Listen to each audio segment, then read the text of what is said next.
네. 그럼 지금부터는 공공부조에 대해서 살펴보도록 하겠습니다. 공공부조는 뭘 얘기를 할까요? 공공부조라. 공공이란 말이 뭐예요? 국가나 사회에 두루 관계되는 일? 거기서 부조를 한다? 부조? 뭔가 제공한다? 부조라는 말은 서비스, 뭐, 이런 것들을 얘기를 하죠. 네. 그래서 국가나 사회가 서비스를 제공하는 제도다. 네, 이렇게 정리할 수가 있어요. 그 단어 뜻만 보면요. 그래서 공공부조는 국가 및 지방자치단체의 책임하에 어려운 사람들을 돕는 것이다. 그래서 이 공공부조는 사회보험과는 다른 것이고, 사회보장 중의 하나로서 국민의 최저생활 보장을 목적으로 한다. 이 최저생활, 이 단어가 중요해요. 최저생활. 네, 보장합니다. 그래서 이른바 궁핍의 최후의 제도. 네, 최저생활 보장 최후의 제도. 최라는 말을 잘 쓰네요. 1차적 사회 안전망. 네. 가장 기본적인 삶을 보장해 주는 것이 공공부조다. 이렇게 정의를 내릴 수가 있어요. 그럼 어떤 원리일까? 네. 생존권의 원리죠. 인간이 생존한다? 네. 모든 국민이 누려야 될 그런 보호, 이런 것들. 그런 것들은 국가가 그 국민을 보호할 의무가 있다는 것이죠. 네. 생존권의 원리. 생존권 보장의 원리. 그 다음에 평등 보장의 원리. 네. 신분에 상관없이 모든 국민은 다 생존권과 같은 공공부조를 제공받아야 된다. 라는 거죠. 차별 없이.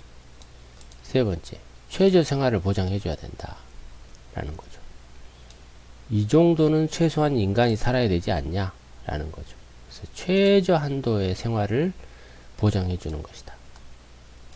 네 번째, 보충성의 원리입니다.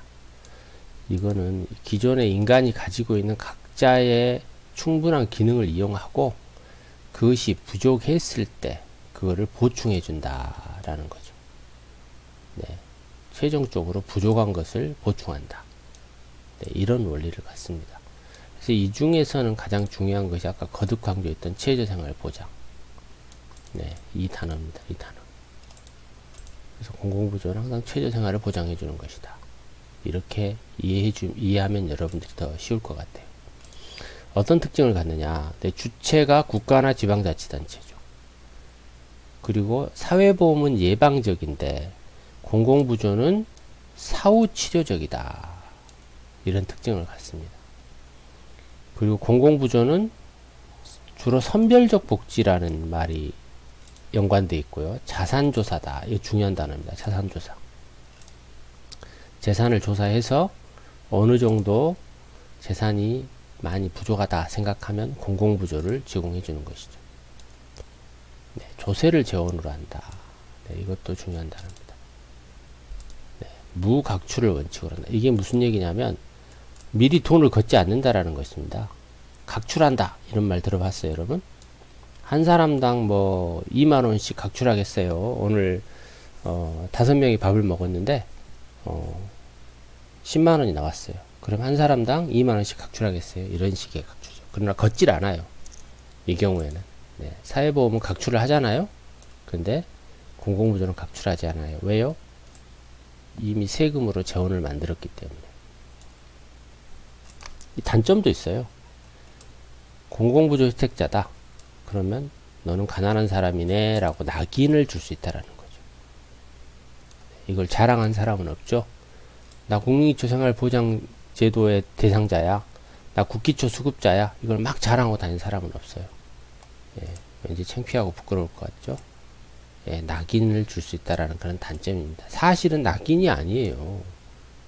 낙인을 주면 안 돼요. 그런데 우리 사회는 이런 낙인을 줄 수 있다. 이런 단점을 가지고 있어요. 두 제도를 비교해 볼까요? 사회보험과 공공부조를 비교해 볼까요? 이거 많이 비교하고요. 이 비교에 대한 차이점 이거 시험에도 잘 나옵니다. 여러분. 네. 공공부조는 주체가 국가죠. 또는 지방자치단체죠. 근데 사회보험은 국가 같은데 자세히 보면은 관리운영기구가 있어요. 우리나라로 말하면 국민건강보험공단, 연금관리공단 이런 것들이 있죠. 네, 관리기구가 있다라는 겁니다. 그 다음에 목적은 구빈, 가난한 사람 도와준다. 그리고 사후적 대책이죠. 근데 사회보험은 방빈, 우리가 방책을 세운다. 네, 하나의 가난한 사람을 도와주는, 열악한 상황을 도와주는 방법이다. 그리고 사전적 예방책이다. 사회보험. 공공부조는 선별주의죠. 선별해내죠. 사회보험은 보편주의. 누구나 다 이용할 수 있죠.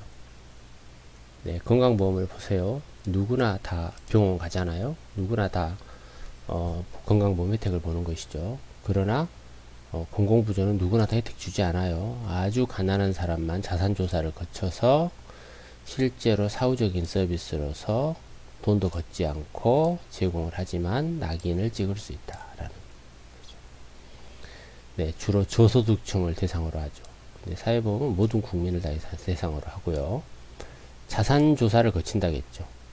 네, 사회보험은 각출하죠. 기여금을 내죠. 네, 기여금을 낸 사람만 혜택을 받을 수가 있죠. 만약 건강보험료를 여러분이 밀었어요. 밀린 거예요. 그럼 병원 가잖아요.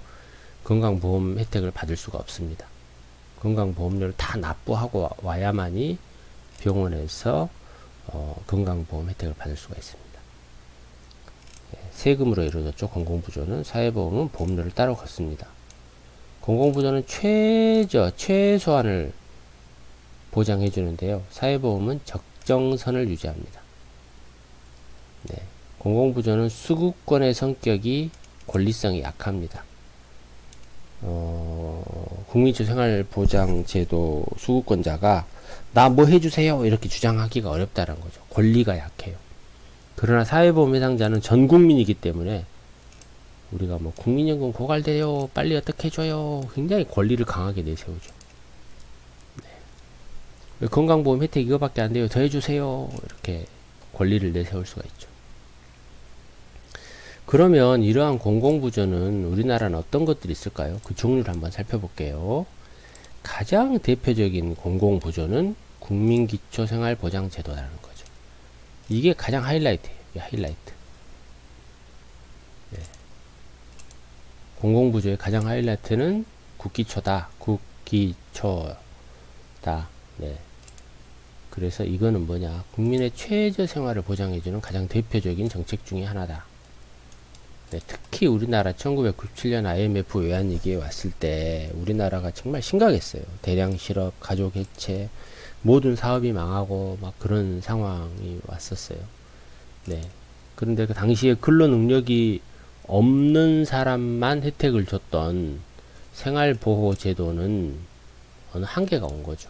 근로 능력이 있는데도 실업이 증가해버렸기 때문에 일을 할 수가 없죠. 그래서 국민기초생활보장제도를 만들면서 근로능력이 있든 없든 간에 최저의 생계는 우리가 보장해주자 이렇게 만든 거죠. 네, 그래서 1999년 9월 7일 날 제정이 됐고 김대중 정부에서 이걸 만들었죠. 네, 수급자 선정 기준이 있어요. 뭐 여러 기준이 있습니다만은 일단 자산조사를 거칩니다. 자산조사를 거쳐요. 그래서 소득이 아주 낮은 사람, 소득 인정액이 굉장히 낮은 사람, 그리고 부양받을 수 없는 사람. 네, 이 두 가지예요. 소득 인정액과 부양 의무자 기준. 이걸 충족시켜야 돼요. 자, 소득이 없어요. 어떤 할머니, 할아버지 소득 없어요. 근데 부양 의무자가 있어요. 그러면 안 돼요. 그분은 기초생활수급 보장 제도가 안 되는 거예요. 그리고 자산조사를 거쳤어요. 근데 집에 돈이 많아요. 그러면 안 되겠죠. 네, 그런 겁니다. 그래서 조건은 뭐예요? 자, 소득이 굉장히 낮고, 자산조사를 했더니 자산이 없고, 부양 의무자가 없고, 이런 것들을 다 충족되면 기초생활보장제도의 수급자가 된다. 그래서 이걸 줄여서 국기초 대상자다. 이렇게 얘기합니다. 네. 이러한 국민기초 생활보장제도의 기본 원칙이 있습니다. 거듭 강조했던 최저 생활보장을 한다. 네. 보충적 역할을 한다. 아까 앞서 설명했죠. 여기서. 네, 어디 나오나요? 여기서 나왔는데. 네. 보충적 역할을 한 건 뭐예요? 네. 일단은 기본이 본인이 다 하고 부족한 것이 있으면 살짝 보충해 준다. 이런 거죠. 네. 그런 원칙이에요. 그러니까 국가가 다 해주지 말고요. 본인이 최저 생활을 하려면 한 100이 필요해요. 근데 본인 능력이 한 80이다. 그럼 국가는 20만 해주는 거죠. 네. 보충급여. 네. 같은 의미죠. 네. 그 다음에 자립지원의 원칙. 네. 스스로 자립할 수 있는 여건을 만들기 위해서 이 국민기초 생활보장제도는 자활지원 계획을 포함하고 있어요. 이건 뭐냐면 자활, 스스로 일한다, 스스로 일어선다, 뭐 스스로의 역할을 한다, 뭐 이런 거죠. 네, 그래서 우리나라는 조건부 수급자 이런 것도 하고 있어요. 그래서 당신이 근로 능력이 있어요? 그러면 자활, 스스로 일할 수 있게끔 자활 후견기관, 자활지원센터 이런 곳에 와서 일을 하세요 라고 하는 조건을 제시해요. 그걸 보고 조건부 수급자다. 네, 그래서 만약 그걸 이행하지 않는다면 이런 생계급여나 국민기초생활보장제도 대상자를 박탈을 하는 그런 제도예요. 그래서 자립지원의 원칙을 적용한다는 것이죠. 네, 개별성의 원칙이다. 이것은 누구나 다 갖는 상황이 다 다르다라는 거예요. 어떤 똑같은 잣대를 대기가 어렵다는 거죠. 개별성이라는 것은. 그래서 각각의 상황을 확인해봐라 이런 거죠. 그 다음에 가족부양 우선의 원칙이다. 이 경우에는 아무리 본인이 가난하더라도 자산조사를 거쳐서 가난하더라도 가족이 부양할 수 있는 능력이 있다. 그러면 국가에 지원을 해주지 않는다라는 거죠. 이게 이제 이 제도의 좀 맹점인 것 같아요. 그 무슨 얘기냐면 가족이 부양을 안 해가지고 너무나 힘든 삶을 사는데 법적으로는 부양 가족이 있어요. 그런 경우에 상당히 판단하기가 어렵다는 거죠. 네, 그런 문제가 있습니다. 타급여 우선의 원칙이다. 이건 무슨 얘기냐면 국민기초생활보장제도의 급여가 여러 가지가 있어요. 그 중에 대표적인 것이 생계급여거든요. 생계급여가 뭐예요? 이거 현금으로 지원해요. 현금으로 지원해요. 그래서 매달 얼마씩 들어와요. 국민기초생활보장제도에 의한 생계급여가 현금으로 들어옵니다. 그러면 그분이 빚을 졌다. 네. 그래서 그러더라도 그 돈에 대한 것을 갚지 않아도 돼요. 예. 그래서 이 생계급여만큼은 손댈 수가 없어요. 네. 그렇기 때문에 다른 것을 왜 그러냐면 최저 생활을 보장해야 되니까 그렇죠. 네.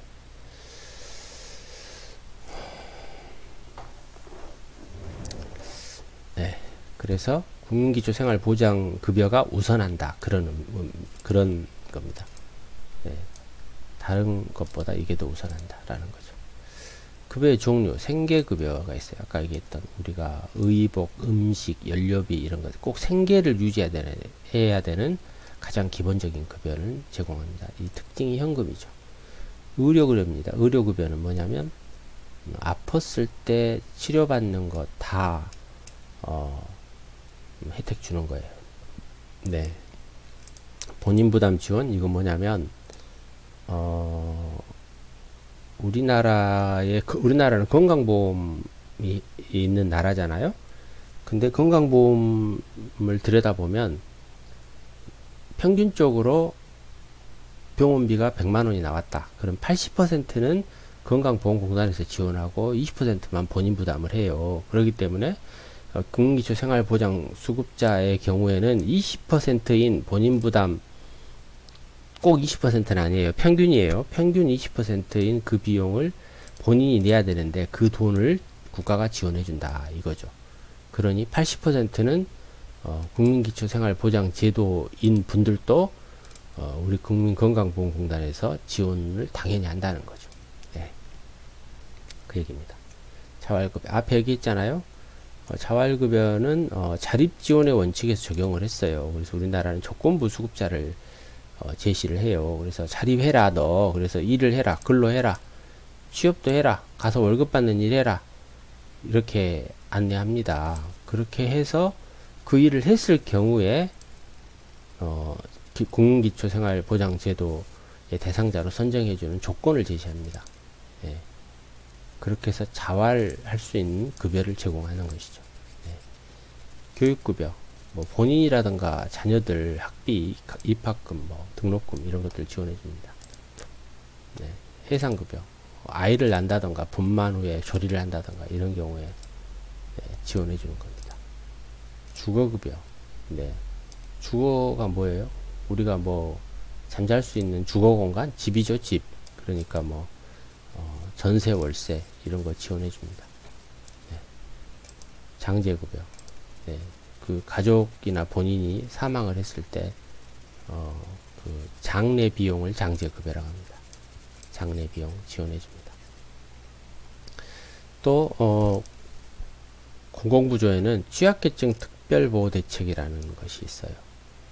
그래서 주거가 일정하지 않는 취약계층에 대한 특별보호 정책이 있고요. 뭐 쪽방이라든가 뭐 이런 사람들 돌보는 경우가 있습니다. 그리고 교정시설 출소 예정자에 대한 특별연계보호 방안. 오랫동안 교도소에 몇십 년간 있는데 그분들이 사회에 나와면 적응을 잘 못하겠죠. 그래서 뭐 며칠간 혜택을 주는 그런 제도가 있습니다.